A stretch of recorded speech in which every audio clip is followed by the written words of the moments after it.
Chapter 13. Those precious few moments. Few people can actually change the world. Marty showed me that you can change your world. Along the way, you have the opportunity to be a powerful influence in the lives of other people, no matter your position in life. It became clear to me when I visited the small town of Tracy, Minnesota on a Sunday morning 8 months after Marty had died. I gave the sermon at a Lutheran church in that farming community. It was my third trip to Tracy in less than 5 months. I had talked about Marty in front of the entire teaching staff just before the start of school.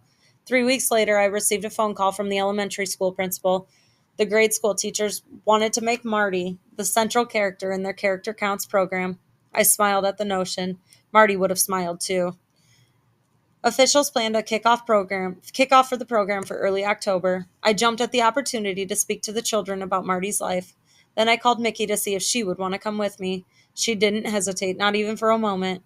We stood alone in the small school gymnasium that October morning. An announcement over the loudspeaker reminded everyone that the program was about to begin. Soon, more than 300 children, many with cherubic faces, were sitting on the floor of the gym waiting for me to speak. For the next 15 minutes, I talked about my friend. The kids listened, which surprised me. Anyone with children knows it's difficult to keep their attention, but they listened. At the end of my talk, I introduced Mickey. The children clapped. Some children stepped forward to remove a large piece of paper that covered a bulletin board. Exposed, the board read, "Marty says," and listed the lessons he had taught me while we sat in the kitchen, table number 57, Normandy Village. The music teacher came forward, reminded the children to sing loud, and then led those 300 voices in a rousing rendition of a song from the musical Scrooge, singing, "Thank you very much, thank you very much. That's the nicest thing that anyone's ever done for me." At the conclusion of the program, the children stood in the long line in front of Mickey. Each child hugged her. A 9-year-old boy said, "I'm so sorry you lost your husband." Tears fell from Mickey's eyes, and mine too. A few days after our trip to Tracy, I received an envelope containing letters from the students in 5th grade. One young girl wrote, "I want to thank you for coming to talk to us about your good friend Marty. Now I feel like Marty's my friend too. You gave a very good speech. It touched everyone's heart forever. I knew after your speech that I wanted to be just like Marty." Those words were on my mind as I prepared to give the sermon at the Tracy Lutheran Church a few months later. Marty, a simple man who ran a cash register, had touched her life. As I sat in the pew listening to the choir, I couldn't help but marvel at all that had happened since I had met Marty. The nights at the kitchen table, the countless speeches to thousands of people. Now I was sitting in a church ready to tell his story again and to share with others what I had learned from my friend. Relationships matter most in life. Try to do a little more, and only you can make you happy. Marty had died, but his goodness still lived. I'm convinced that people constantly seek reminders of kindness. In Marty, people take a personal inventory of their own lives to reflect on their relationships. Marty gets in their heads.